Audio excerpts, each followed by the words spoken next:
Good evening and welcome to Backseat Drivers number 23, the Nissan edition. I think because that stands for Nissan or something in Japan, the 2 and the 3 or something. Nissan's 23. I was wondering where you were going with that, Dave. I just thought you were. Well, it is. Alex Albon runs 23 in Formula 1, but I thought a bit more fun being Nissan. Something more successful. Albon's all right. Leave him alone. I mean, he's okay. And if you haven't noticed, we've got Buvy back on this week because, Rob's got carried away with the summer holiday thing and abandoned us this week. So this is why Rob doesn't get paid. He's not. I get paid. Let's not start on the getting paid this early in the night. We'll get onto that later on when it totally goes off the rails. So in about 3 minutes. Yeah, basically. Probably. There's a good chance it's going to go right off the rails tonight, isn't there? Well, isn't this summer holiday time now? Exactly. And you're a substitute teacher? No racing to talk about, and it's just here fun time, I suppose. So I've got the nice beach kind of background in there. Yeah, to try and enjoy the sunshine. So where shall we start off? Well, I was going to say because it's the Nissan version, we could discuss our favourite Nissan vehicles and ones that we have driven.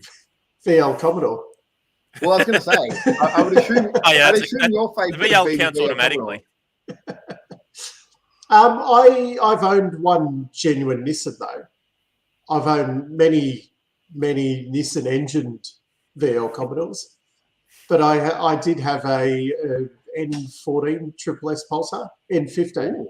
Ooh. Yeah, that was actually, if you break down everything, like that was probably the best car I ever owned. Not the VLs. No, because the Nissan was relatively cheap to buy. It was about the same price as VLs, but nothing went wrong on it. It went quickly for what it was. It was fun to drive. It took a beating all day, every day. I ended up selling it for what I paid for it. It was just, it was pretty good. It was cheap on insurance. It didn't use a lot of fuel back in the day. I can't complain.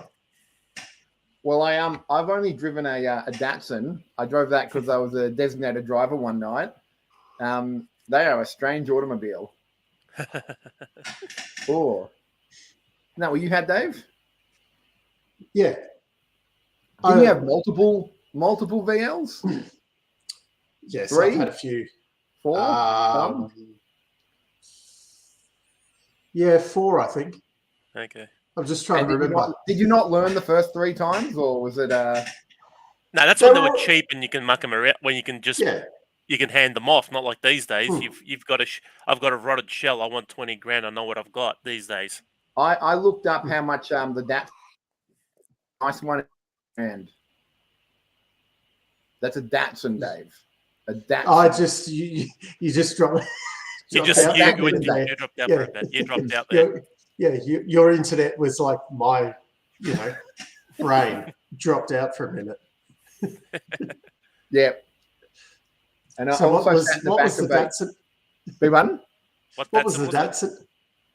It was a 240, and it was manual. And my mate that bought it was a weird Danish man who pretty much said, I bought it for undisclosed amount, but I imagine a slab of beer may have just passed hands, and it showed. And the slab economy. I drove it. I think we fit 5 people in the back of in the car. Well, we know Jared owns all the cars in Tasmania. Yeah, he owns all the Nissan Navaras anyway. All the 4-wheel drives. All the Nissan Navaras. A 5-speed. Ooh. I used to work with a man that had a manual and an auto, because he imported the auto and then realized he wanted a manual, but he kept the auto as well, and then would drive it to work on odd and even days. So we'd have a 300 ZX in the car park every day. And then I sat in the back of it, and there's no room in the back, Dave. And we went to a drive-through, and I ordered through the back. Ordered. I think I was breathing out the back window, like the back windshield. It's very uncomfortable. Never again. Oh, nuts. So for me, it would probably say an R33 GTR because that was the one a mate of mine owned. Surprisingly comfortable. You just picked the worst one. No, I don't mind those ones. No, I don't mind those ones. I do not mind the R33. I think the R31 is the worst one, Dave. Yeah. As far as GTRs go. Yeah. So, I like the R31, like the two doors. I don't like the inside of them. I'm just letting you know, Dave, that's incorrect. It's funny if you go from a VL into an R31, you're like, they don't feel like the same type. It's like getting in an FGX compared to a VF Commodore. Like these couldn't have been made the same year, but apparently they were. Exactly. Yeah. But I think from the outside, like a nice two-door, whatever they are, GDS or whatever they were, I wouldn't mind one of those. But the correct answer is an R32. I thought the correct answer was an R34. No, that's neat. That's too Fast and Furious. The problem is the R35 came out and then just destroyed it. Top trumps and checkmate. Checkmate. 2,000 horsepower engines on a stock block with the R35s. So that and a Y62 Patrol. I don't mind them either. I'm not sure. A friend of ours had one of them. Oh, that was enormous. Yeah, those things are enormous. Boat. That was the boat captain. Yes. That was like the biggest thing until someone got like an Amarok or something. No. A 300 series. Those are huge as well. 300 series Land Cruisers. That's any other big thing, isn't it? I'm just saying, Dave, they're usually compensating for something, and I'd just like to point out that I've only driven a Mazda 323, an Excel, a Golf, and now a Mazda. What does it say? Because I love my hot hatches, but they've got to be a hot hatch, like high horsepower kind of thing. Yeah. I think you're still. I'm still compensating for something. I think small car, big engine. Yeah, I think Bargie's right. The 1600 13V turbo. Oh yes. Jared's got a good question. There you go. Dream cars. My dream car would be my old Mazda 323 because it was rear wheel drive and every part on it cost $50. Not anymore. Yeah, it'd be thousands of dollars now. now the car I had a look is $30,000 and it's an ugly looking car. Dream car. Or what else? You know what I do like? The old I think Buvy, we saw it ages ago at a car auction. The Rolls Royce. You remember that old? I think it was like a silver. The Silver Shadow. The Silver Shadow for like $12,000. Oh yeah, that's going back a bit. I think it was like a 70s model or something. Yeah, and I saw one of them a couple of days ago. Oh nice. Yeah, those things. It cost $150 to fill the tank, and I could drive it up the street. That's it. Yeah. No. It'd drive up the street, and then it would conk out, and then the petrol would leak. Petrol would leak, and then if, God forbid, anything happened with the oiling system or the hydraulics on it, because even Rolls-Royce didn't know how to fix it. And then I'd be yelled at by the the boss of the house. Yes. Probably not worth it. Definitely not that one. Buvy, dream car? Dream car. Ooh. I'd have to say, I don't know why, but I had a strong liking to early 2000s. Early 2000s. Actually, sorry. I could probably say dream car, probably I haven't owned or anything like that, but I don't mind any of the... It's a weird one because I like all facets of cars. I'm not just a sports car or hot hatch or anything like that. I'll drive anything. Come on, Buvy, just say it. Ford panel van. No. If A high I could ace. find, what am I doing with a high ace van? What's the No, it's Nimbus? Go around the Nürburgring. it beats the beans time in it. Nah, I'd say it's definitely Australian. I'd probably say it'd be probably one of the original VT, probably one of the original VT GTS Commodores with the C4B engine in it. Well, it's a gettable. No. It's a gettable car. That's the reason I'm thinking that way. No, you can have anything. Oh yeah, anything. It's a dream car. Yeah, dream car money no option is a thing. A Lamborghini Aventador J. Okay. All right, that's the money no option. Not a Maloo in bright green. Nah. And then cruise down Sydney Road and be the king of Sydney Road. Yeah, towing a jet ski behind it. Yep. Let them all know you're a tradie. Yep, exactly. Ooh. What about you, Dave? Dave, is your dream car a Volvo? No. It's a lot of people are surprised by it, but a Ford Sierra Cosworth. Oh, they're nice. Oh, yeah. That's a good car. That's a good car. RS500. Yeah, that would be. That's a good and then car. I'd like to have a 32 GTR and a VR Walkinshaw next to it, just to and an E30 M3. I think they are. Just to complete the. So you've got a dream set. garage that holds like 5 or 6. Yeah, like the 1989, Late 90. Yeah. Late 80s, early 90s dream garage. Yeah. Very nice. Yeah. So it's just Dave's Group A rally museum. No. Group A is touring cars. Touring car museum, yeah. Group A touring car museum. That's what it would have been. Unfortunately, now you probably need a couple of $1 million to buy those 4. Oh, you would. Dave, do you really need a house? Well, I mean, I need somewhere to put the cars. Yeah, No. You get a big block of land somewhere not near anything, and then big block of land where it's affordable. Yeah, big block of land in the middle of nowhere. Put a shed up, and that's it. And then just live on your own with the cars.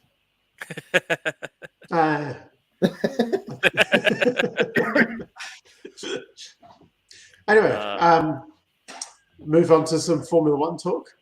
Yeah, why not? Yes. The biggest, obviously, Tam, I need a house. I like my house. My house is very nice. It keeps me very warm. And I think next week we're going to show off part of the house. It's in a very special episode. Fancy. The big news of F1 that Dan and Oscar will. So what's happened with that this week? I've nearly given up on it because essentially, from what I understand, they've I'm going to call them Alpine because they're just car stereo salesmen now.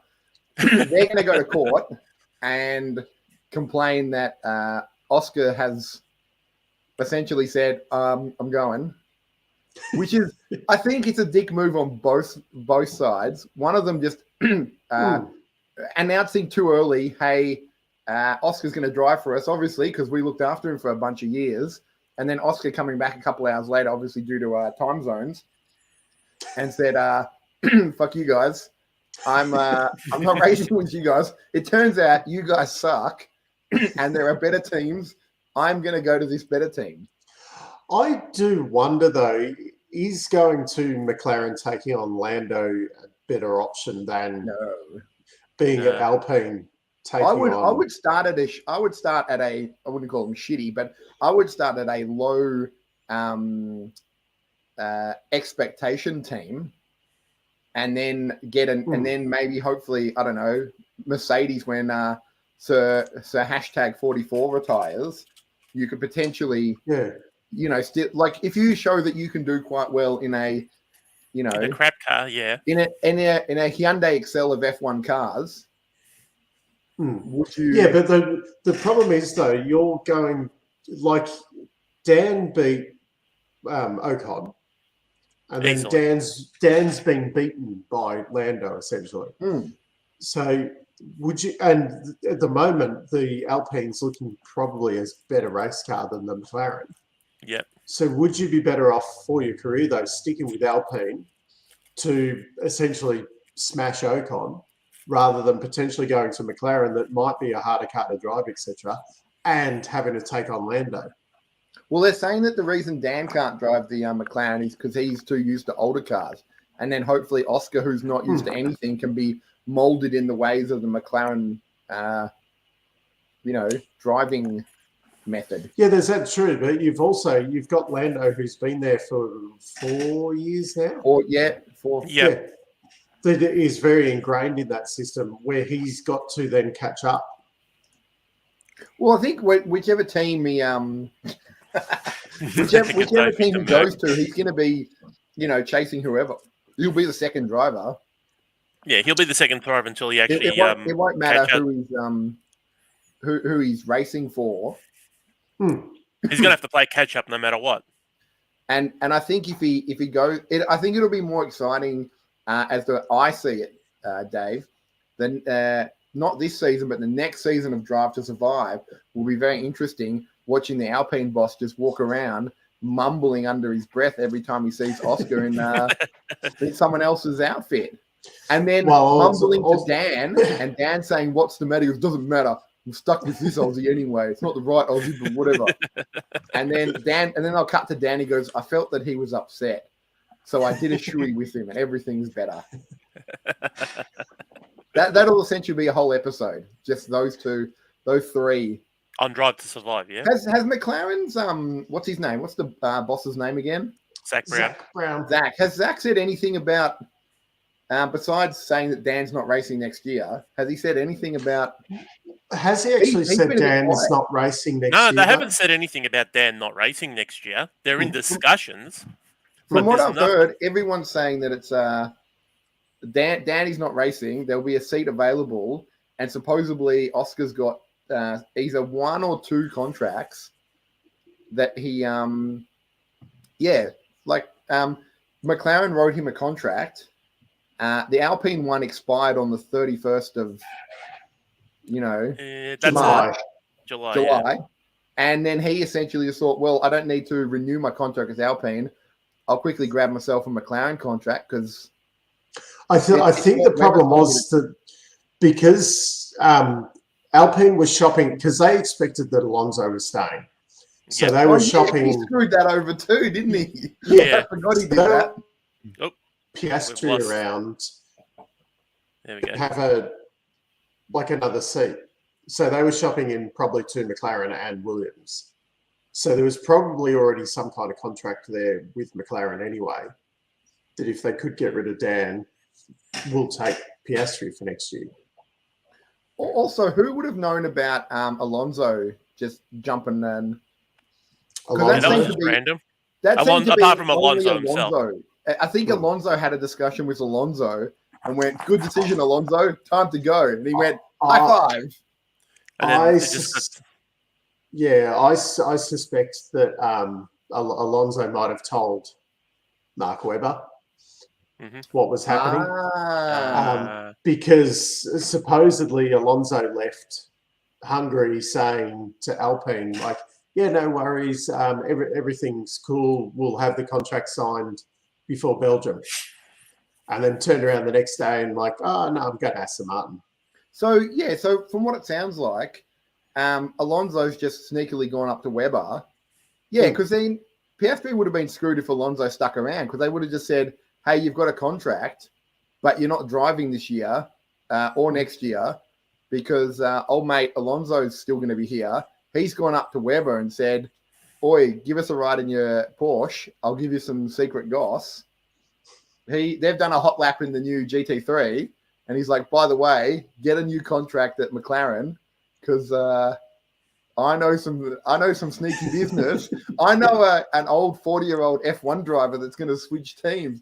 I won't say who, but it might be me." Hey, at least it brought some. At least we're still talking about F1 during the 3-week off season. That's at least we're still talking about it. I also think, and it's a big call, Dave. Netflix has spoken to Alonso and said we need something in the summer break for Drive to Survive. What have you got in store for us? And he said, "One step ahead of you. Me and Mark Webber have already planned something." It's a case of here, hold my beer. Yeah, well, you do wonder if there is something has gone in the background a bit, like, hey, let all this blow up over the summer break.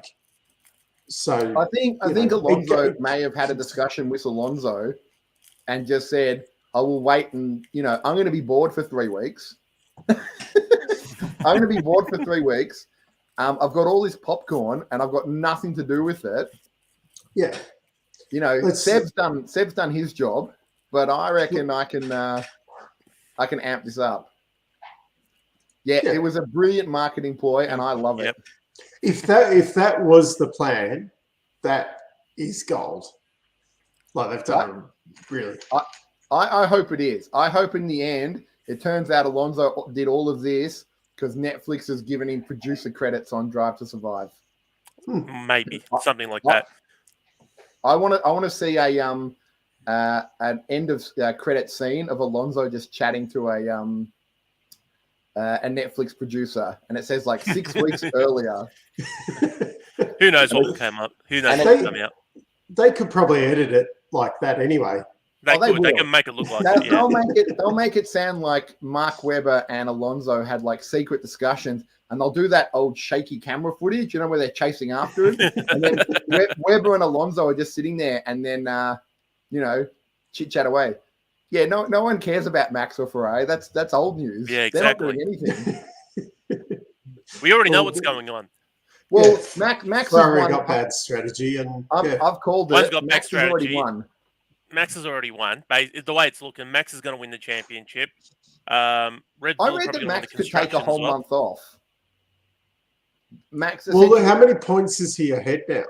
He's ahead by about I think it's 3 GPs. I think it's something like 80. Yeah. So that's 3 races worth. He could take a rest for a month. He's on 80 points. He's 80 points ahead. So he's over 3 races ahead. 3 races ahead. Yeah. Also, what's Lewis Hamilton done recently for me anyway? Yeah, good work, Michael. Exactly correct. Lewis. An interesting one came out during the week about Hamilton complaining about the W Series doesn't do enough or whatever, and they should, have a system in place where the women can, it's all true because the W Series at the moment, in my mind, it's been a bit of a failure because Chadwick is going to be like a 5-time champion at it and have not gone anywhere. So, but Lewis says all this stuff, but he's not doing anything about it. Like, how about all the billions of dollars you're getting paid by Mercedes? Chuck $1 million, Chadwick's way or whatever. Yeah, exactly. Yeah, and get her into F3 or at least even F3. Yeah, so question about that W series. If you, in theory, nice one, Lee. In theory, if you are the Formula W champion, is there any? Can you move? Is that the highest you can go? Is there any chance? Like, if you're a good driver, right, for let's say Red Bull's women's team, and Mr. Spice, Mr. Ginger Spice sees you and sees that you're, you have skill. Is there any chance that he can go? You can at least be a test driver for the F1 team. This is the idea behind it. The winner gets, I think it's €500,000 at the end of the year. But the problem is, say an F3 budget might be $1 million for a year, and then like F2, F2 you're probably spending $5 million for the year. So if you've got 500 grand. Yeah, you've still got to then find, like, at least, say the IndyCar on the road to Indy, they have like a scholarship system, and essentially the F3 champion then gets a drive in F2 the next year, like gets the budget for that. And you don't get a full IndyCar budget if you win like Indy Lights, but you do get a budget to, at least do 3 rounds. Yeah, that's true. 3-time champ. Yeah. So potentially. Yeah. So what Lewis Hamilton needs to set up is the Lewis Hamilton School of Driving Scholarship, or the W series, or even. Yeah. Well, is there enough female drivers for a smallish grid of like 5 or 6 teams? Well, there is the W series where that's the whole reason for the W series. But do you have enough? Like, is it like again, using another sport, Dave, you might not understand, but in the AFL, we had an AFLW, but they essentially started off with like 5 teams, and then now it's over like, years have expanded out. Could you just... So I think the W Series has 20 on the grid. Now, like, I haven't watched the race, I'll be honest. But I think there is a bit of a gap between the top and the back of the field. There is, yeah, so it's going to take some time. Yeah. But you've got someone like Chadwick, who's, I think she's won the 3 championships they've had so far. And I think she's or 2, right. And she's online to win this year as well. And essentially, there's no chance of her moving up anywhere. Sorry, e-scooter. I spoke about sports. You spoke about non-motor. I warned Dave, but I did warn Dave that I was going to do it. There was a warning first. He didn't just pop Can out you of do that nowhere. In F1, Dave? Can you warn them that you're going to speed through pit lane and it makes it okay? No, I don't think so. Yeah. You're still breaking the rules. What if I do a George Russell and just read out that I had no other option but to read out the sport? You need the rule book on your steering wheel so you can read it out as you're driving around. I've got it printed on the can. I just quickly read it. Yeah. That's a good point. Yeah. She probably would. And the American system actually seems to be a lot more favourable towards... Jared's calling for a 5-second penalty.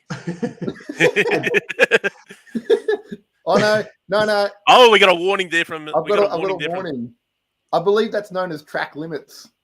Yeah, you get a track limit warning. You ventured first time, but if it happens a second or a third time, Matt, then you get the 5-second penalty.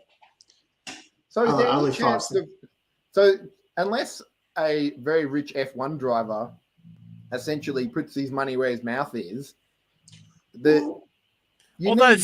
maybe you might be able to get some sponsorship as well. She might be able to get some sponsorship. Like she's won 3-4 in a row.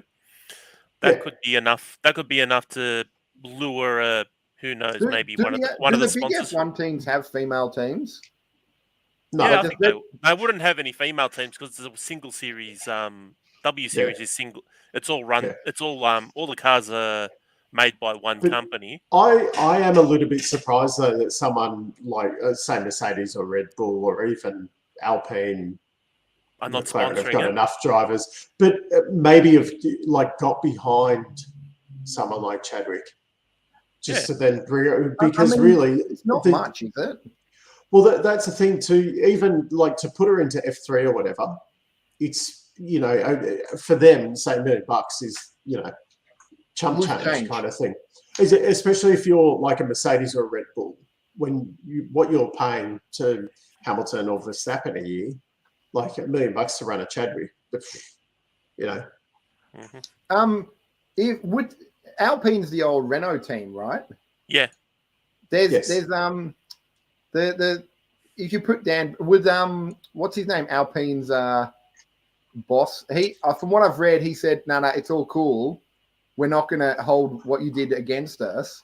But there would be some Netflix Drive to Survive episodes from that. Well, I think the thing is because what's his name? The idiot was the boss at the time. Yeah, Cyril. Cyril Beatable was the boss of Renault at the time when Dan kind of shafted him. So now Cyril's long gone. So it'll all be water under the bridge, and then we can just see if Dan can drive a. Dan can drive a Renault again. If Dan does well in the let's say Dan goes to Alpine, and it turns out Dan's really good at driving the Alpine, and he basically he brings him up to like fifth or something in the constructors. Well, they're fourth at them. Let's say he keeps them relevant. Could potentially another big team then try to grab him when it's like, it turns out it was the car all along. Dan's still awesome. Probably not. I think he's probably missed the boat now. Probably. So I said, I want him to race next year so he can beat that one. I want that one record gone from Hamilton. I think he wants to race at Vegas. He wants that too, but if he can get to Vegas, he'll break the consecutive streak of number of races. He's already bit Ocon. Yeah. But I think to go back and do it again, because all the Ocon apologists will say, because Ocon sat out the year and it was his first year back in blah, blah, blah, and whatever. So that's the other big one that I keep seeing, that Dan's the only one that's given McLaren a win in the last, exactly. 8-9 years?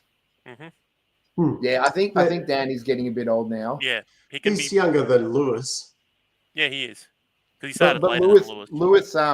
Obviously does yoga every morning. And he's on his vegan diet. And he's got the vegan diet, so he can race for another 30 years. Okay. No, I don't think he will. Please, no. Nah.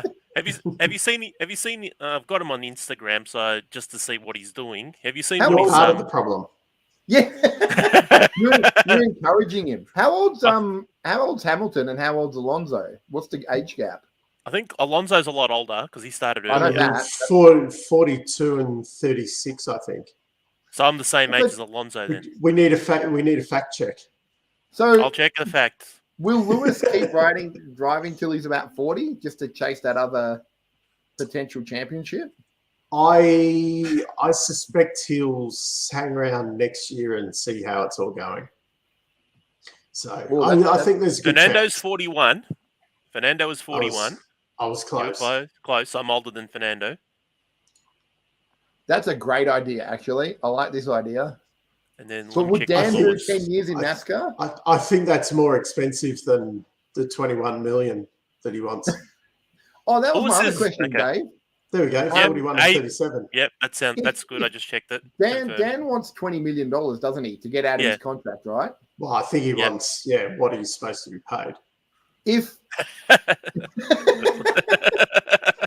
nice one. With if Dan finds a new team, does he potentially get paid less because the other team will pay him for the rest of his salary? I think part of the negotiation is that, say, he gets paid the 21 million and say he goes to Alpine for 5 million a year, he then has to pay back that 5 million. Yes, pay back McLaren. So it'd be in McLaren's best interest to join a big team then, because Alpine's not going to be able to pay him, stupid salary. Well, I mean, they possibly could. They paid him a stupid salary when it was Renault. Yeah, exactly. But there's also that he could turn around and go, "I'll drive for you for $1 next year." Exactly. Because that way you're not. 2024, I want 2 years worth of salary. So say they're willing to go to 10 million or whatever, and then he says, "Give me 20 million." I want 20 million for 2024, but you don't pay me a cent. You gave me $1 for 2023. Yeah, that could work. Also, the other question, Dan, I kept saying was Alpine want Compo. I just saw Michael's comment about, because they were saying that Oscar got a whole bunch of track days and they're not cheap, and they're going to work out, essentially they're going to go to high court and work out how much money they spent on him. And essentially, I assume they're going to ask for McLaren to give that money. Then, that would possibly come out of Oscar's. It might come out of Oscar's salary, yeah. Then you go back and you go, say, like McLaren paid Hamilton to do all the junior categories, paid him for the first 5 years in Formula One or whatever, and then he goes to Mercedes. Then does McLaren turn around and go, oh, well, we paid all this money to, get Hamilton into Formula One, blah, blah. Mercedes, you owe us, $100 million or whatever because of what we've spent to get Hamilton to this point. Or the other, Red Bull turns around and goes, well, we spent this amount to get Vettel to that point, like Ferrari. Exactly. Yeah. Yeah, because right. When you sell a player in other sports, I didn't say which one. I'm not getting a penalty. I'm just mentioning sport. Matthew, you've borderline. But if you sell, you get essentially if you have a player through an academy, let's say Buvy goes up through the Matt F1 academy, and then I train him, and then he's like, nah, screw you, I'm going to go join Dave F1. You would sell him at a profit and be like, well, you can have him, but you need to pay my exorbitant fee. I don't understand how these football contracts work, but No, I didn't say football. I just said sport. I'm not getting I'm not confident. Dave mentioned it. on that one, Bargy, though, did Piastri complete his contract? We don't know. It sounds like he did. Yeah, as far as I know, like he hasn't not done anything. The option was there until a certain point, and he decided not to take the that option. he wants to. Yeah, he decided. You haven't taken up the option on me. I'm free to go elsewhere. I'll go elsewhere, thanks. And I assume he's not just done this on his own and just going. I'm sure Mr. Webber's probably told him what's what, and he's lawyers and whoever, because even the what's that contract arbitration contracts recognition board. Yeah, those guys have pretty much, from what they've very passively said, contracts are valid. When they come to us, we look at them and sign them off. And so people don't know if it means he's got 2 valid contracts or one of them is expired and then he's got a new McLaren. Yeah, it's gonna get messy. It's gonna get great. It's going to get messy, great, and we're going to get plenty of it's going to be filling up most of the Also, news Michael, for the next I'd love few to weeks. read out your comment, but I'm on thin ice right now, and I cannot say anything. But I agree with you. I put it on the screen. You put it on the screen, so it's okay. Yeah, I'm not it's on the saying screen. anything. You don't have to say that word. No one's mentioned it. Yeah, that's a good way of saying it as well. Yeah. Look, I'm just saying that I'm on dicey ground already, and it's not even 40 minutes. Oh, wow. We've got 3 minutes before it totally goes off the rails. I thought it was 45. Or was it the 45-minute mark? Oh, yeah, true. There's no rules on this anyway, so I remember that. Yeah, fair enough. There's no rules. You can go off. You have the confidence to think that happens. No, exactly. I remember. Also, Dave, my big call for next year, there's going to be more Australians than Canadians on the F1 thing next year. So which Canadian is off the grid then? I think Papa Stoll. Or both. Ooh. If there's no Dan. I think Papa Stoll's going to have to make the hard decision. Yeah. And take, maybe Dan could be his new son. Ooh. Dan Alonso on the same team. Wow. That would also be. That would be the best team ever. I just don't think there's enough. There's enough room for 2 Australians. No. He's staying. I think the other one. I think the other actual Canadian. Jared's just trying to get us in trouble. Jared's trying to get us kicked off the show. Anyway, Jared, I'm just letting you know that my in-laws live down in Geelong. Anyway, I'm just going to have a drink. Oh, that's good Pepsi, Dave. Delicious Pepsi. I think there probably will only be one Canadian on the grid next year. And do you think it will be the right one? Unfortunately, it's probably going to be define the right one. The Canadian Iranian, not the Canadian. I don't know. They're both wrong. They're both wrong anyway. Rob's not here to defend Go TV, so yeah, exactly. We can lay in. I think they need to keep one of them. One of them. I hate to say it, it's probably most likely it's going to be Junior Stroll. You reckon? It's out. No, that's actually probably still in the thing. I can't even pronounce his name. King Gaddafi might not be there next year. I think he's got a I think e-scooter race control is correct. I think there's going to be one Canadian and then 2 Australians. Now, Dave, with I'm already thinking ahead because I'm greedy, but the next Australian that's going to sneak through, is that Mr. Doohan? I think so. Yeah. Would he be the next Australian that comes through? He's the next in line at the moment. Also, Ben, you're right. We need an American. I don't think it's going to be. I don't know. I read something. Which American though? Doesn't the problem. I'd like it to have a surname of Andretti because I think that just sounds. Nah, there's not Yeah. going to be an Andretti in F1 for a while. I want an Andretti F1 team because it just sounds like he would be the most not uncultured, but the worst fit for F1, and it would be great for America to have an American proper F1 team. Well, yeah, the Haas thing's a bit of a Yeah. The Haas team's just a work experience. Send your kid to work type thing. Those ones at the back are just look at me, daddy's rich. You know what they should do actually, Dave? New plan. Bottom three have to fund the Formula W. They've got millions of dollars. They're not doing anything productive with it besides letting their son have a, look at me, I'm rich. They're the equivalent, Dave, of people that obviously went to university and have a wing named after them. Look, it's Stoll Library. What's in there? Just books on how to be a loser. Interesting question there. McLaughlin going to F1, but I think he's too old now, isn't he, Scotty? Wow. Define too old. I don't know. That's what I'm saying. Is he over 30? He's not going to get the option, but it would be pretty cool if he did get a shot at it. Because seriously, what he's doing in IndyCar this year is just like next. Considering he doesn't have open wheel experience, and you compare him, he's unbelievable. And well, if you look like Jimmy Johnson, who's the one that you could most compare him to, is still doing junk in arguably a better team.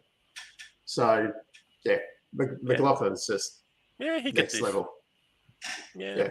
Good work. And Sargent has a good chance to be the next American in Formula One because I reckon now that Williams can't get Piastri, I reckon they'll probably get Sargent in there. So okay, all right. Okay, what sort of Craig Lowndes? Jeez, is it going to become an old man's? It's going to become an old man's crowd. Yes.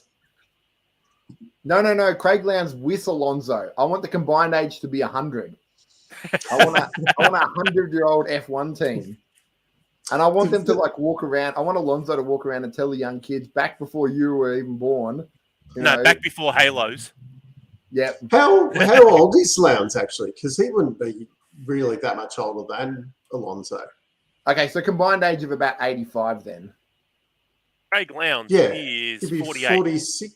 Oh, 48. 48. Okay. He's 48 so he's a bit older. So 90. Team 90, Dave. It would be Team 90. That's all right. Willpower also, I agree with that, Jared, because Willpower is a cool name. Just like Scott Speed. You need Max Power. Max Power. You need stupid names like that in F1. F1, yeah. And you know where you get them from? America. Because Americans name their kids. They've got some stupid names, yeah. Max Talk. Max, Pete Revs. Willpower's Australian, though. Yeah, but that one's fine. Max Power is the American version. Exactly. Yeah, I'm disappointed he hasn't called one of his kids Max. Do we get to talk supercars this week? Do we get to talk supercars? I do that in another video, though. Exactly. So there's no point talking about it. That's the problem. Yeah. So there's no chance that Andretti's ever going to buy a because you said with the 10 car prize limit thing, and whoever comes 11th will essentially, if Andretti comes in and he's slightly good, he's going to make one of the teams miss out on prize money. Well, really, what they could do is then divide the prize money between the 11. Instead that's less money. I think would be the smart thing to do. But essentially, if you've got a bigger audience because you've got more teams in there, you get more money presence. Yeah, you end up getting a bigger slice of the pie. So even if you take a little percentage, you're getting a smaller piece of a bigger pie. Well, I would have thought that if you've got 3 races in America, it makes sense to have potentially. Well, I think they probably more need a competitive driver than races. Which, and part of the problem is, you've got, say, Logan Sargent, but he's not really well known in America. I was listening to something, I think the last couple of days, where they're basically saying that Rossi was an unknown when he came into IndyCar because he'd spent all his junior career in Europe. Whereas you've got someone like Colton Herta, who's not a household name in America, but he is quite well known. So you probably do need to get someone like Herta across, but then will he be competitive enough? That's the big issue, that you need a name. And the hard thing is then the Andretti team will have that name, but you probably still need the driver to get behind. Because then if you got... Who's that? have a look at Josh Ravel's videos. Who? Josh Ravel on YouTube. Okay, I'll check it up later. Yeah, he loves it. He was, I think he's Indian, and he was an F2 driver for quite a while, and he was terrible. Oh, was he that bad? Was he as bad as no, Karun still drove. No, Karun Chandok was, but this guy was terrible. Did he just have daddy's money? No, he had a rich benefactor, I think. It wasn't family money. It was just I was going to say, has the family team's only been recently? Yeah. Yes. So in the old days, you would have had like guys like Bruce McLaren.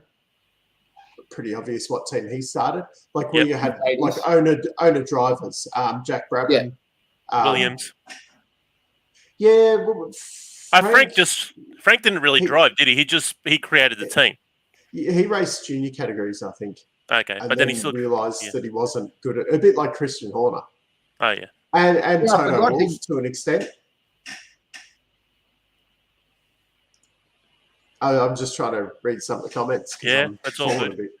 Yeah, I would have thought you put an American team in there, especially for next year when you've got Los Angeles. Is it still Miami next year?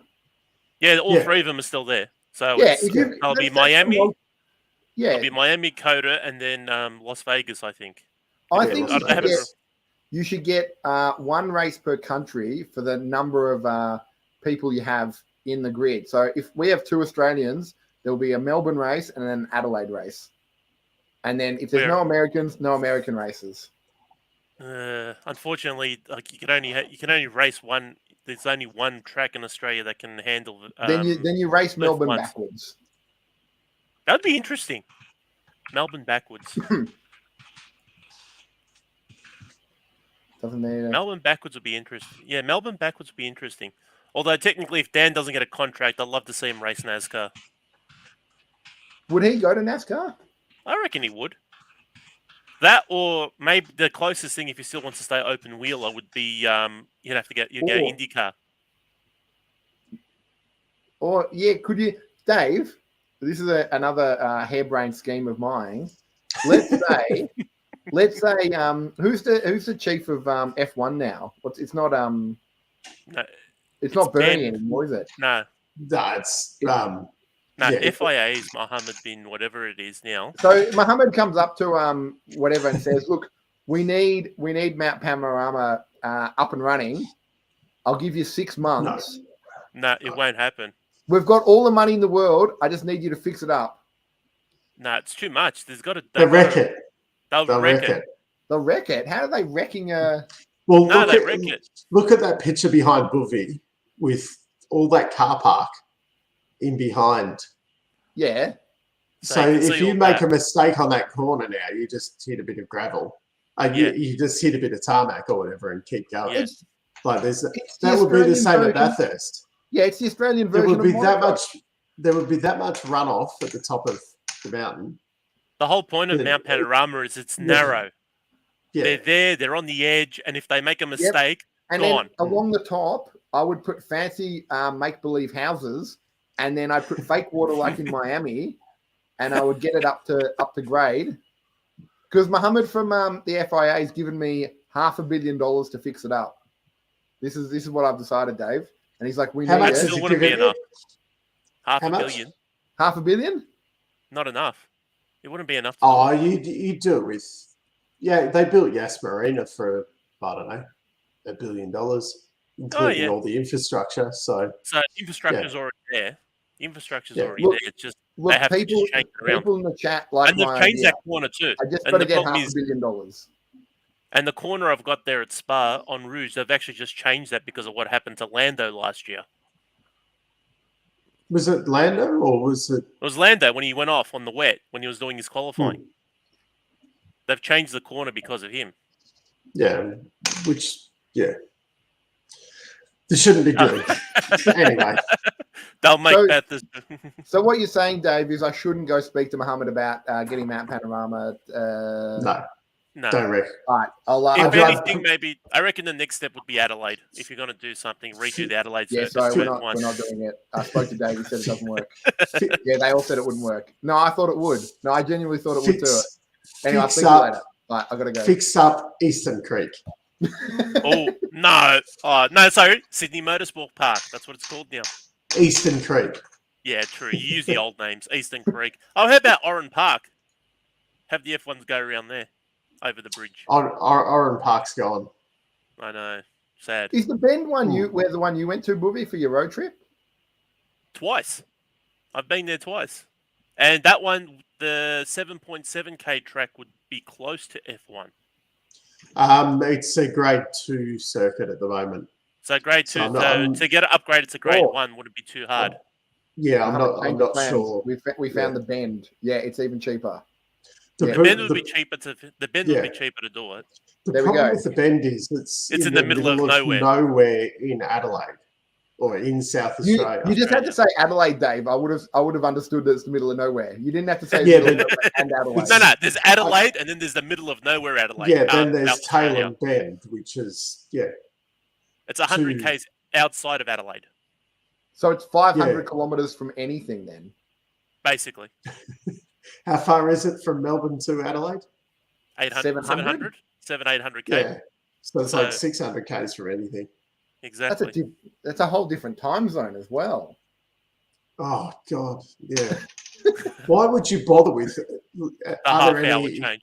Yeah, South Australians in here. Why bother with half an hour? Ridiculous. Okay, there's an interesting. Tasmania. We have F1 in Tasmania. Winston. Oh, Winston's not too bad. Parramatta Road. Oh, yeah. So you're saying there's only one? Is there? What about New Zealand? Have they got an F1 track there? Did you say they used to have one? No, they've never had one.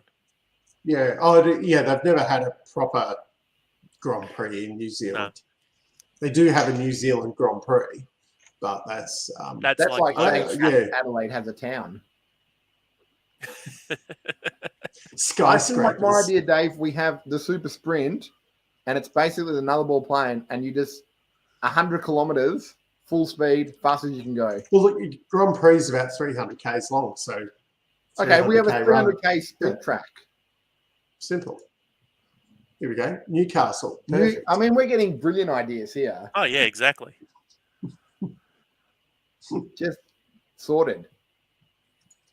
Yeah. How hard is it to convert Adelaide back to a street circuit? Or Phillip Island? The problem with because the supercars obviously race in Adelaide. Yeah. But the problem, the track's now too short because I think they changed some of the roads or put trams in or something like that as well. Phillip Island must be pretty high up grade.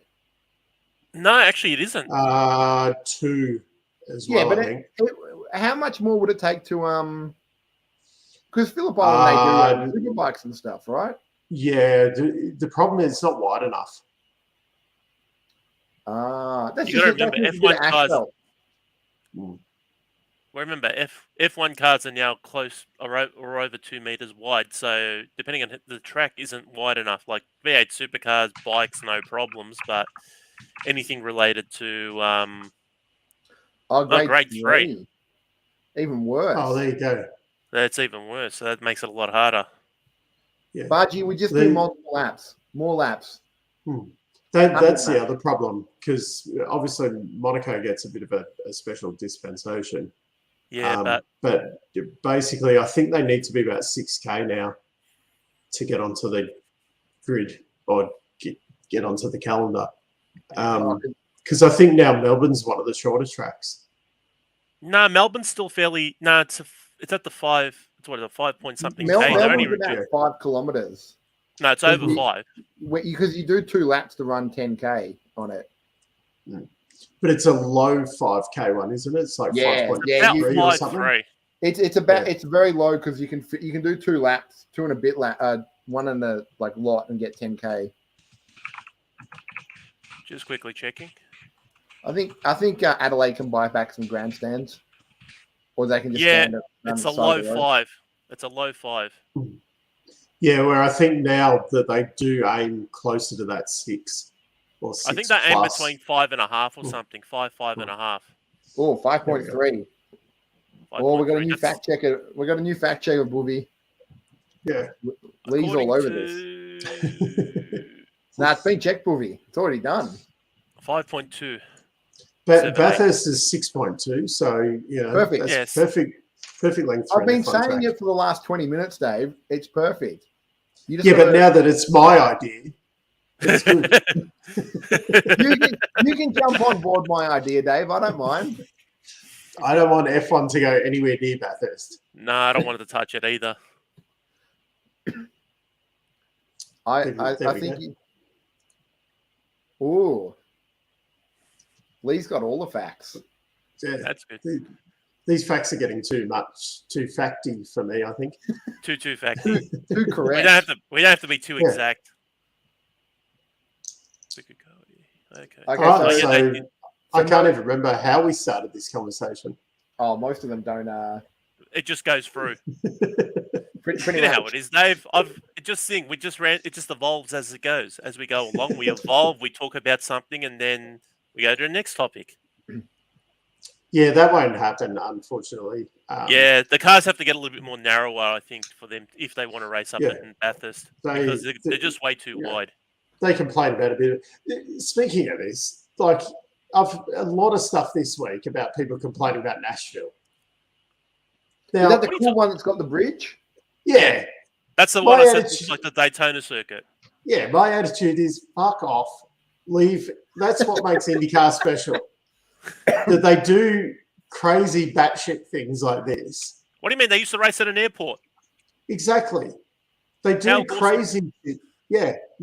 Leave it alone. You have, crazy lucky dip lottery race each year. That's fine. Yep. Just leave it. We don't need to change it. Oh yeah, no, that's You don't need that. I've actually. That's what makes IndyCar fun. I still want to watch the race. I have got it. Budgie's not impressed, Dave. Nashville was awesome. What you want the cars? You want the drivers not to have it too easy. You want to see them struggle a little bit. I like that IndyCar is different. They have the your smaller ovals, your big super speedways. You have your normal road courses, and then you have your ridiculous street circuits and that. And that it is that kind of you're doing all the different things. You're not just racing on ovals every weekend, essentially like a NASCAR. You're not racing on these big flat tracks like F1 every weekend, kind of thing. You do have a bit of everything in it, and that's what I really like about the IndyCar series. That it is, it is different. They've got cars that are kind of designed to do all those different things. And they can handle it because I've always known that Indy cars always to be a little bit more robust than what the F1 cars are. Is that true? The F1 car is the size of a 150. Basically, F1 cars are massive. They're wider than a Range Rover. They're wider than Range Rovers. They're like 6 meters long or something. Close to 6 and almost 2 meters and over 2 meters wide, depending. So how wide's the Monaco track? Just. That's why they can't overtake properly. That's the reason why you see. That's the reason why you see all the F1 cars at Monaco just follow each other because they can't overtake because they're too wide. So how wide's Bathurst then? Bathurst would be just maybe a little bit wider than that street circuit, but still you'll struggle to get to. You'll still struggle to get 2 F1 cars going into the same corner. S60 Volvo. That sounds like a supercar anyway. Yeah. It was, but they had to ship them all back to Sweden. Oh yeah, Was there a product recall or just a? Yeah, basically. they said that's our IP. We want it back. Oh, So then Gary Rogers had to build a heap of new cars for the next year to go racing. Oh, so okay, that's when he switched from Volvo to Commodore back to Holden. Yeah, back to Holden. F1 car 1.8 meters wide. That's pretty. No, pretty they're big. closer. It's Or we got a bit of the three-ish long. Nah, it's more. It's closer to five. It's close between 5 and 6 meters long. They're ridiculous now. Like they're huge I compared to saw what a they're chat racing. before that they're gonna try to make them smaller for 20. Yeah, they're going to try and make them smaller again, just to get them a little bit more nimble, a little bit more looser. Yeah, make it Dave. more- What are these big changes for 2026? Besides making the car smaller and probably safer. Better There's engine new changes engine as well. rules. New engine rules. They're going to be more powerful, more electric power. Also, they're going to get rid of the MGU-H unit, so it's just going to be the MGU. It's just going to be the MGU-K unit from now on to regenerate the electricity on the car. So they're trying to make it a lot simpler that way, and yeah, just trying to make it so they're just becoming more efficient and using less fuel. So it's meant to make it so Lewis Hamilton's happy that his carbon footprint will be smaller. Before Still, he flies around in a private jet. Yeah, before he takes off in his jet and then complains that Formula W doesn't work, and then blows his nose into €100 bill. Yep. Yeah, that's what they're saying too. 1,000 horsepower as well combined. Yeah, there's supposedly they've been hitting that with the current ones. Oh, they would have been easily. So, but it's just the torque's been ridiculous. Yes. It's the torque is a ridiculous thing on these. Like the mid-range torque on these on these current engines is shit crazy. So yeah, the price of fuel is probably. It shouldn't make a difference. F1 doesn't make it. That doesn't really make a difference. I think they've got a I would company. hate to think. Maybe They've got a company fuel card. Exactly. And also there was, as I did mention last week, maybe they might switch over to synthetic fuel. That could be a possibility to make to try and reduce the carbon neutrality. Yeah, well, I thought they were. They're trying to use 10% ethanol. Yeah, they're using 10% ethanol this year, which I think that's supposed to increase, isn't it?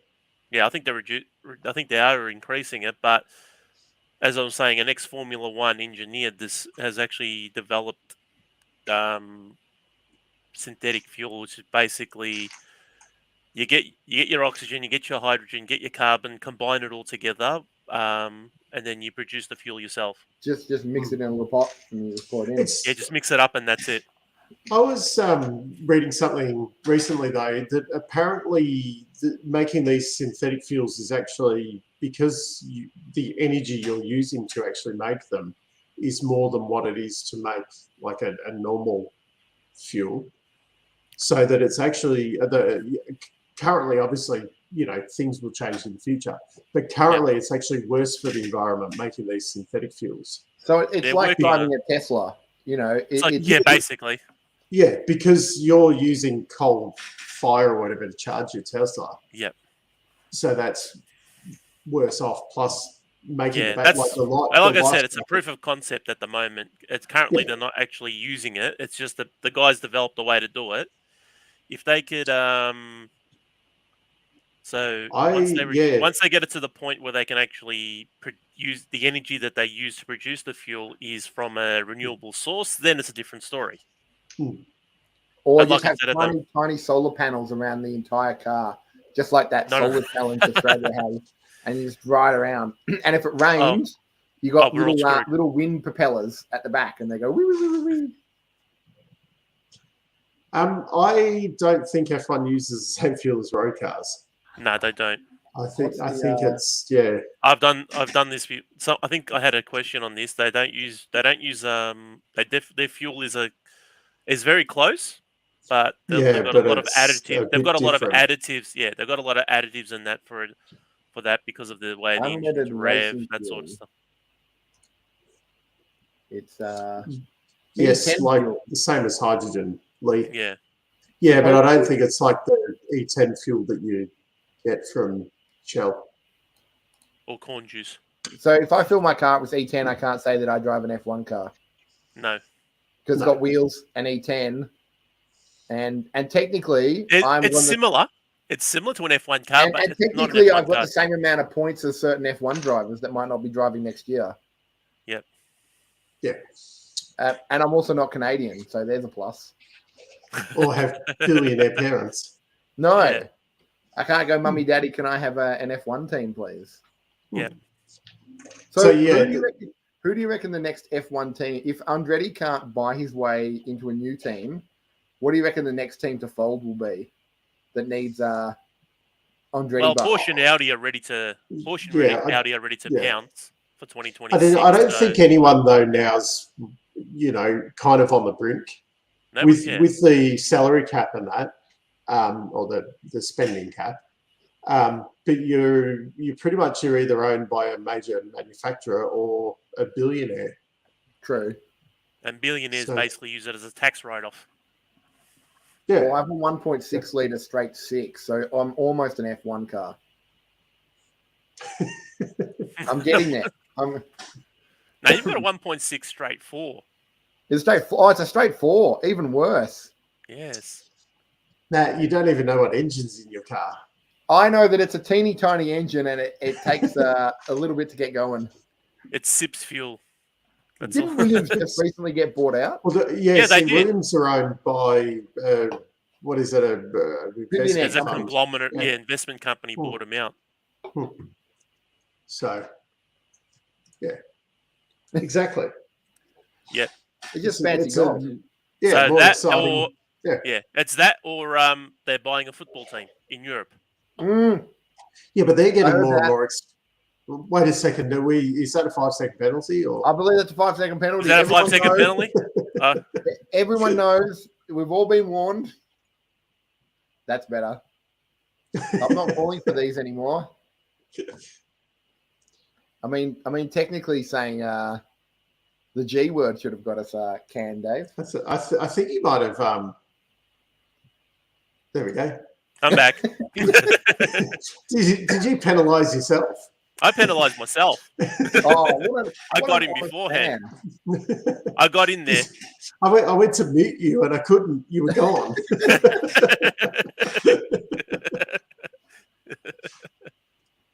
But without trying to get a penalty, the football teams in that are getting more and more expensive, aren't they?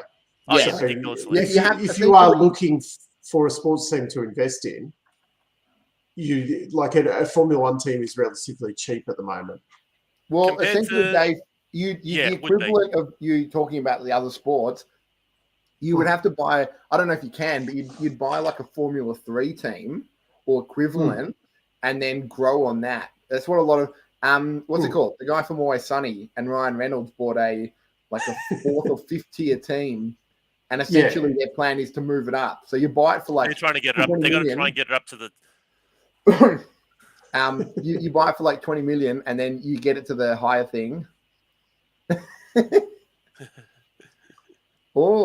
Has is looking at selling. Yeah, it's funny though. You hear stories about that, and then he turns around and says, "Nah, yeah, I got the money. I'll keep going." But if you had a team, you could sell it for a profit, though, couldn't you? Because there's so many. I don't know if it's so much as a profit, but you're not. It's not like in the old days where they just shut down. Yeah, you get your money back. Well, if you know that Porsche, Audi, and Mr. Andretti all want a team, if you were just to dangle it in front of all three of them and just said, I have a team, maybe if you offered me the right amount of money, I could potentially sell it to you. Yeah. But then also, without being offensive toward Haas, would you really want to buy them? I mean, if that's the only choice you had. That's true. Yeah, I know. You buy them. You can't go in and buy Mercedes. It's not like you can come and buy Mercedes or unless Toto is willing to sell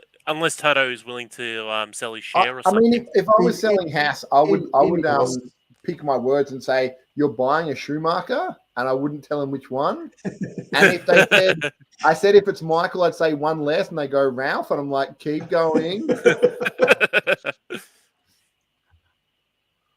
Ooh. I don't think Penske's interested in going. Yeah. They pulled out of supercars. Yeah, there was a lot of political stuff there, I think.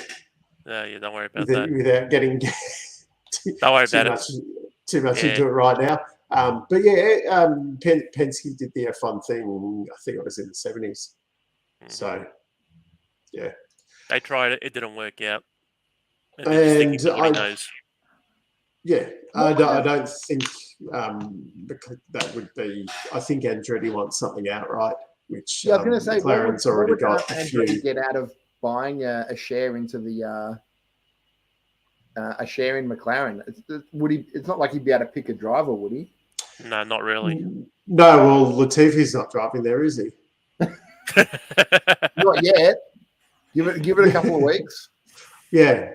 Well, if the whole Oscar thing doesn't work out, and maybe they'll come to an agreement with Dan, and then Oscar goes, "Psych, I'm actually going to Williams." Then you'd be like, "Well, Latifi is available."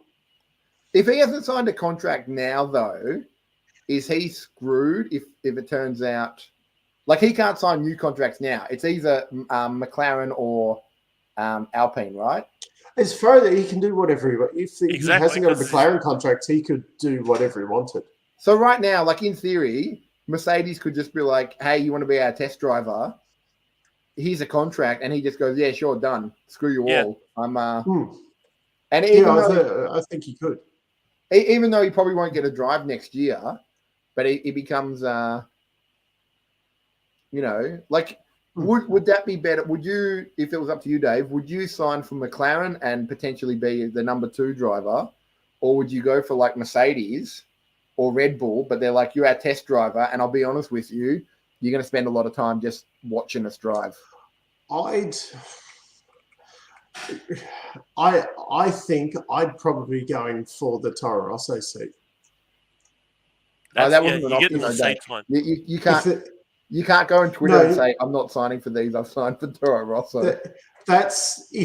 Honestly though, if I was him, that's where I'd be aiming for, because all you've got to do, which it's not a pushover, but you've got to beat Gasly, which is more than likely Oscar would be better than Gasly, and then you get promoted to Red Bull, which at the moment is. I would imagine you'd want to be driving instead of just being a test drive on a very good team, because you just be sitting there and it's not helping your career at all. Even though you said I was on, essentially Toro Rosso is the test team for Red Bull. Yeah,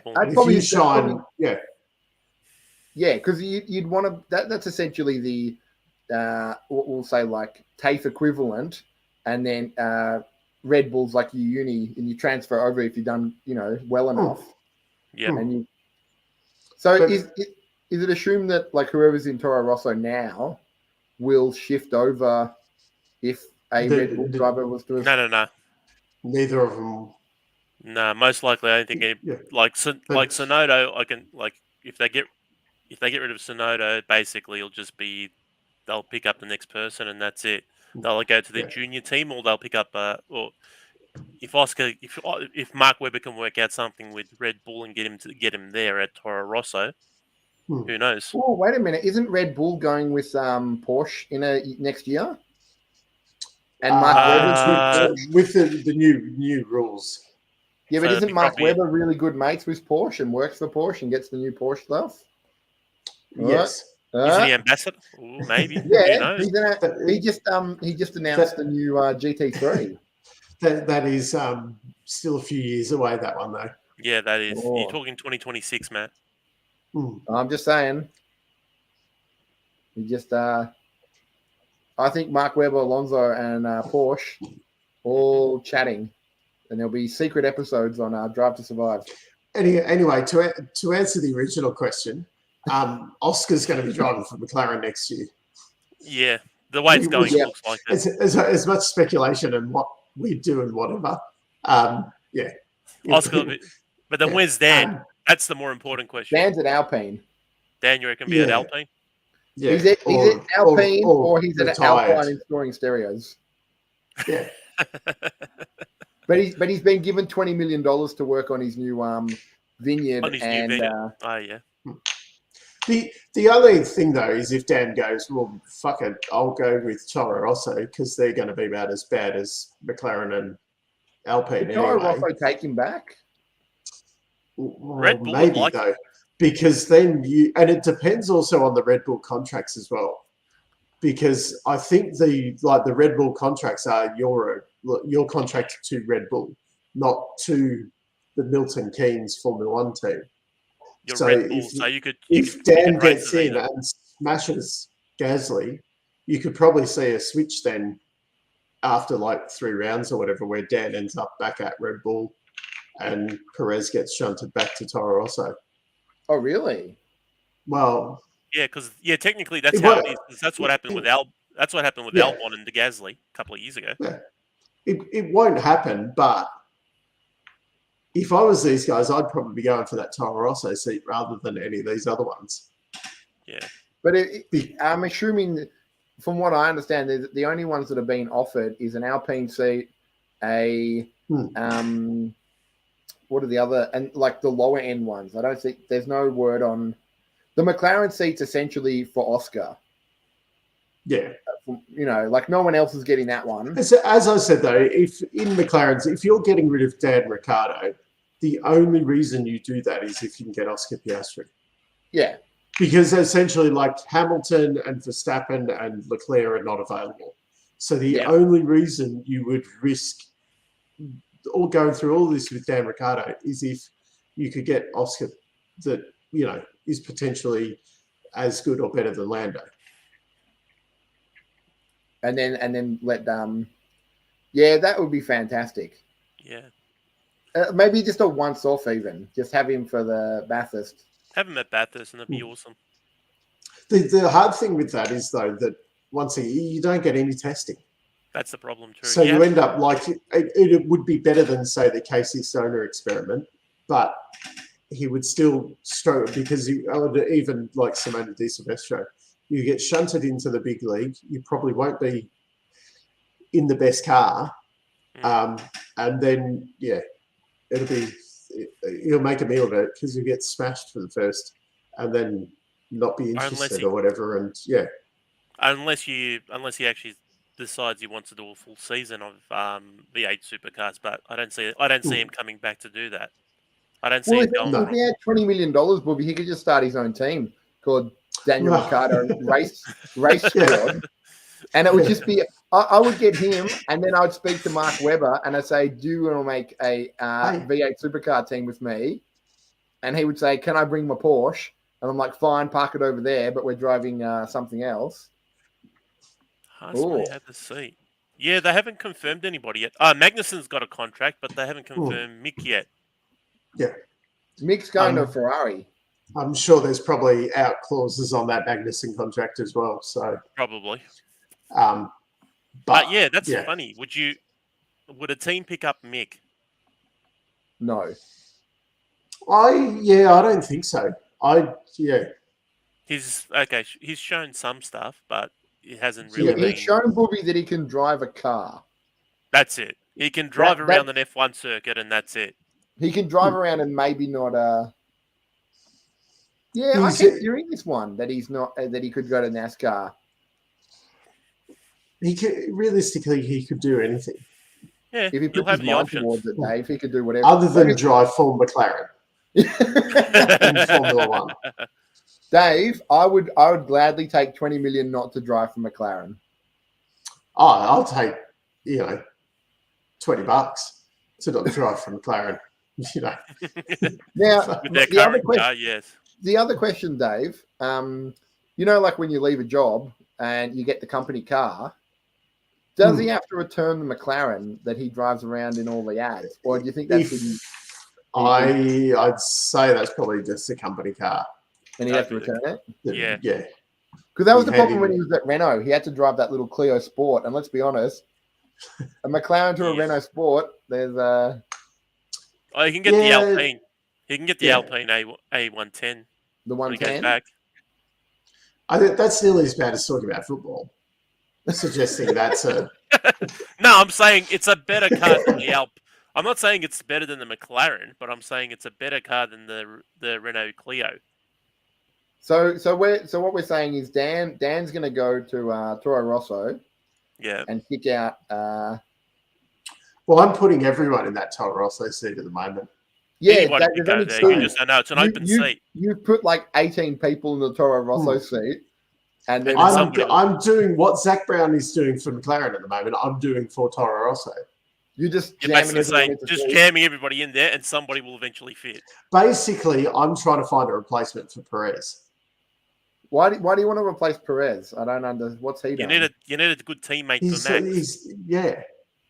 Max is single-handedly doing all the work for So Mercedes have now got the best car.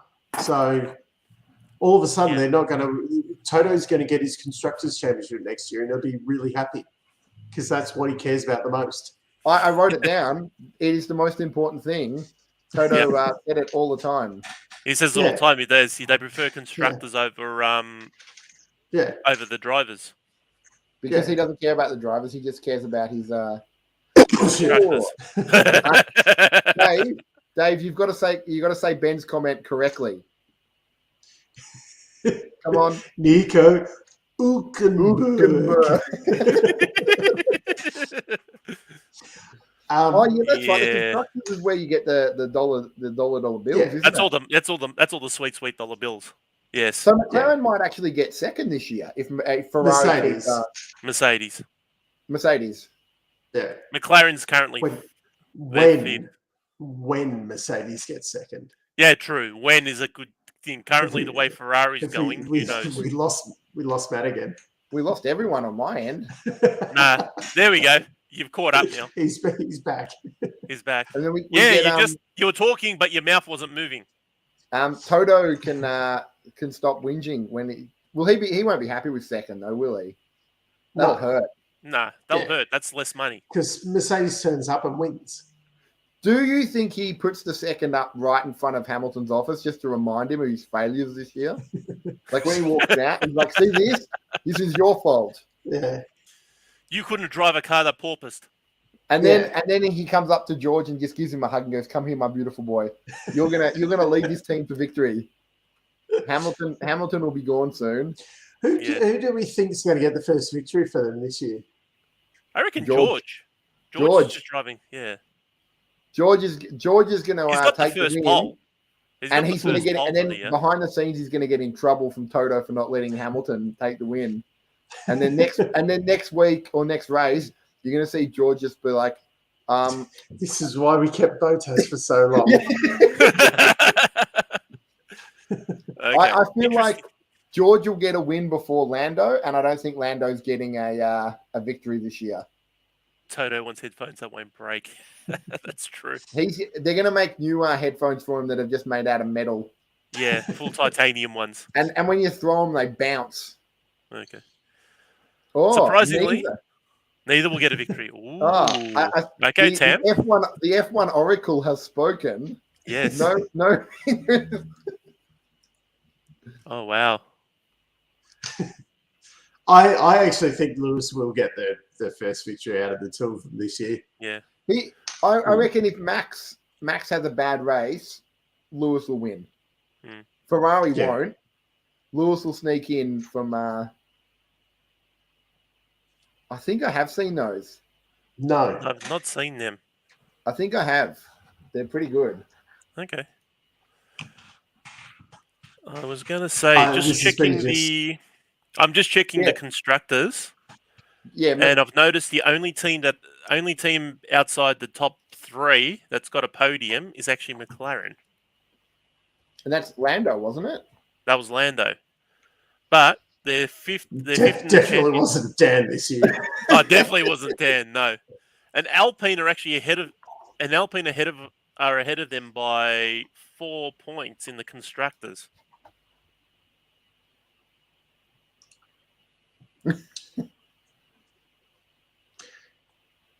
Oh, Definitely George. He doesn't want Toto kissing his.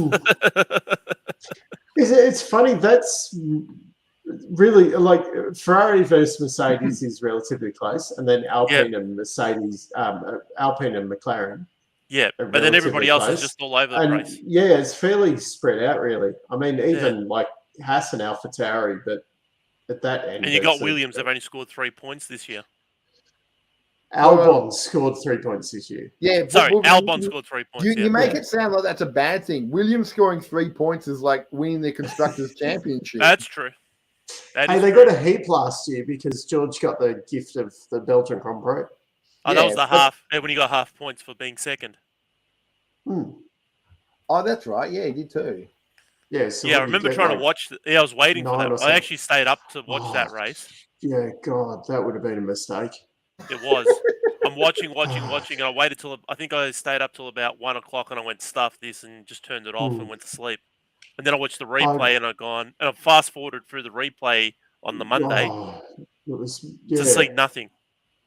That was probably worse than the KO minis Grand Prix. I reckon. You didn't need to do a KO mini of it. It was 2 fucking laps behind the safety car. KO micro.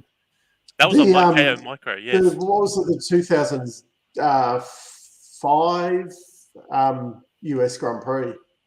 Oh, it's the 6-car race. Yeah, that was a bad one. Fuck, that was a hard one to watch. I did not watch. Thankfully, I didn't watch that race. I think I watched the start of it and then went to bed and watched it. I've seen many a documentary on that because that was because of the curve, the banked. No, that was the tire because issue. Michelins were exploding. Michelin stuffed up the tires. Yeah. And they were going to put a little chicane in there to. Once again, though, change the setup or slow down. Like how to fix fucking porpoising. If the car's unsafe, slow the fuck down. Hey, Dave, have you gone on Seek.com just to see if there's a F1 and Mercedes engineer jobs available? Or a Ferrari strategist. That's what I'm going for. Oh, no, the Ferrari strategy's already been taken over by a carrot. They just put it on the seat. It just sits there. And I thought Seb was going to do that because he did it for fucking 4 years or whatever while he was at Ferrari. So. And Carlos has now become has become the de facto one. Yeah, maybe that's why he's retired. It might be. He's going to get the new job at Ferrari. Ferrari strategist, and he's just going to. He's like, hey, he couldn't do any worse than what they're currently doing now. Maybe he'll just tell them the story. Back in my day, this is what we did. Back in my day, this is what we did, and you don't just rely on numbers. Sometimes you got to go by feel as well. From the heart. Do they use numbers or no? No, I think they just, as I think I was explaining in the chat last time we were talking about this with some of the guys. They just throw darts to a dartboard and then whatever it lands on, and that's it, blindfolded. There's a wheel and it's got different pictures of different tires, and they spin it. And sometimes it lands hard. Sometimes it lands on tires that don't even exist anymore. That's how out of date. The ultra soft. They just put on the super soft, and they're like, we don't have them. Close enough, hards will do. And then off they go. Just nuts. I miss those tires. Why do we have to go to this stupid C1 to C5 thing? I preferred all the colours. That was the best thing. The rainbow of tires. What was it costing? I know it's a budget. I know it's a budgetary thing. No, it wasn't. It wasn't budgetary. It was for the casual viewer. The casual viewer, yeah. Me. Yeah. But the problem was that every race you'd end up having to explain, they're ultra, hyper, mega. Yeah, because rather than going like hard and super hard or whatever, we had to do soft, mega soft, ultra, hyper soft. There was the hyper soft, yeah. And super soft. Yeah. And there was the ultra. What's the difference between super soft and ultra, mega, hyper soft? Like, which one's the softer one? Like, you know how they got C1 to C5 now? Maybe they can put a C6 or a C7 now or something, just to change. But where does it end, Buvy? Why not? It's just maybe. Which is the softest one though? The C1. Because but really you need to go softer. Yeah, not harder. You need to go to a softer type, or what you do is it still goes C1 to C7, but the compounds at C1, C2 get softer. Yeah. And then But the problem is you get because the we're in current this fucking politically correct world where shit can't go wrong, so they won't go and make exploding tires. No. Because If everyone the else is teams, like, oh, Pirelli's shit. no. It's not that. They explode. No, it's not the fact. If the teams are willing, if the teams are going to risk it for the biscuit, they got to. Yeah, that's a good call, Mike. I think Stevie Wonder just sits there with his headphones on, and he's actually just playing his piano, and he's not actually watching the race. I know that sounds stupid, but he's not paying attention to the race. And he goes, "Okay, let's go do this." They'll need you rubber up the front lap. It's That's, up to them. That's how Ferrari's going to win a race. Just tell them that they're all out of hards. The shop ran out of hards, and you can only. So basically, the whole Ferrari point of that bolts on the hards, and everyone else is pitting every 3 laps. They'll win. They'll win, exactly. Yeah, well, let's not get started on the supercar tires as well, because Oh yeah, anyway. you gotta have some degradation. Like you gotta have it to a point. You gotta make the racing interesting. Yeah, it's got to be strategy. There's got to be strategy thing is, involved. though, obviously, like trying to get that deg without them, being shit. Oh, yeah, there's that too. You can't just have. You can't be just. Yeah. It's gonna be a hard balance, but they've got smarter. The tire. Pirelli's got smart enough people to do it. It was interesting back in like 2012 or 13 or whatever it was when you had those tires that were like really, really good for like 20 laps, and then on the 21st lap you just lost like 10. Yeah, exactly. 10 seconds. Like they just fell off the cliff. So basically, you had to pit as soon as you got to that 19-20 lap. You had to pit, get the new tires on, and then drive on. Yeah, I remember. Yeah, some of the guys, if you missed it towards the end of the race. Some of the guys go from like second to like 10th within a lap. 10th because the tires are just the tires just off dropped so off fast. Yeah. Yes, I like that idea. Turn on the sprinklers. Yep, that sounds good. That was one of Bernie Ecclestone's brilliant ideas. Was it? Mm. When did he decide that? Install sprinklers. Bernie had a lot of ideas, Buvy. He would have. Yeah. They seemed to get crazier and crazier as he got older and older. I'm looking at Caleb. Now, apparently, taking guns onto planes, perfectly fine. What? Was that Bernie? Yeah. Oh, wow. He's got to. I don't know. He's probably going to end up in jail or something over it. I think. Possibly. Because he tried to take a handgun onto a plane. A commercial flight. Oh, I think it was I don't think it matters which flight it was. It doesn't matter which flight. I know exactly. Yeah. Yeah, exactly. Exactly. It's an art. It's a weapon, and it's a weapon. Caleb, I want to change that, and not just the last laps. I think there should be a random generator that it just picks when the tires are on. The Ferrari strategy random generator. Oh, use the same spinning wheel, and it's got pictures of either a happy sun, a cloud, or rain. You spin the wheel, and then because sometimes it's going to make Ferrari look like geniuses. It will, yes. Or they probably still get the call wrong. Yeah, that's true too. They'll still get it wrong. They'll be like, spin the wheel, thunderstorm. Let's put on slicks. Let's put on the hards. Let's put on the hards. It's raining. Let's put on the hards. The Tokyo drift tires and just go around the corners. Oh yeah. The ones that do pink smoke and shit. Okay.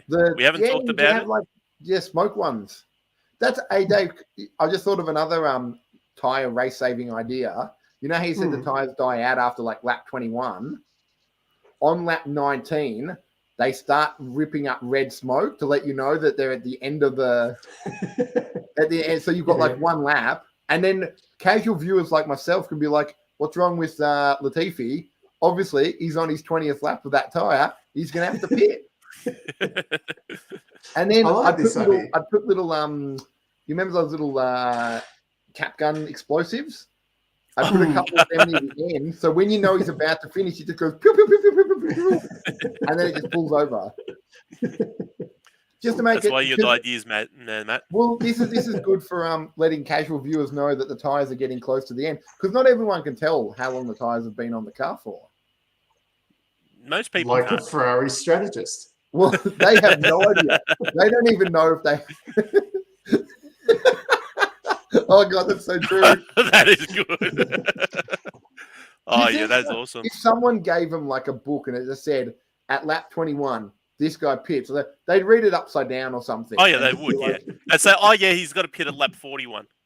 You got to put put the wets on the front and the slicks on the back, and so we can drift around corners. Yeah, let's make the tires more dangerous, Dave. I like my smoke or something, because then everyone will know. Everyone, he's getting close to the end of his tires. Yes. Yeah. No, because the safety car can tow you back, and that would be like your delay. The safety car's no longer a AMG or a what is it? Austin, the thing. The Aston Martin. It's an F250, and it just tows you back. And the tires still do the sparkling up and stuff because that's just shame. And they put you into pit lane, and you get your tires replaced, and then you drive off. This is brilliant. And I think each driver will have a different color. So like Austin Martin. Color? Yeah, well, like what, Haas would get like colors? red. Ferrari would get I don't know, rainbows, because we'd want to see that happen. No, Ferrari has to get red. No, they get rainbow, Buvy, because I want to see rainbows every No, race. they can get blue. No, they can get blue. That's the Italian national color, blue. Nah, you want wacky colors, Buvy, because you know every week. Like red, white, and green. You get the flag colors of the country. Ooh.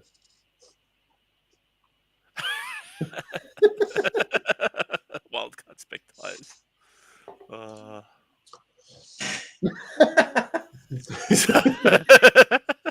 Yeah, it's getting to that. Hey, it's lasting better than the Hypersofts, though, so I'll take that. Oh, yeah, of course, exactly. We're a super soft. And on that note, Budgie's called it for tonight. Yeah, I reckon. Yep. Oh, yeah, Matty, just one thing before we go. E-scooter, what's going on? Nothing right now. Nothing till September. There's no updates. There's no updates. They've Thank God for that. Don't worry. In September there'll be bumper e-scooter updates. Hopefully. Not hopefully. It will happen. All right, we'll see what happens. Is that when I go on holidays? I think so. I think that's when Rob comes back. You get booted, Dave, and it's just 1.5 hour of absolute nonsense. That's fair enough. No different tonight. Yeah. And on that note, good night, everyone. See you all. If you're at on the weekend, come and say hi. If not, we'll see you next week. No probs. Adios. See you all.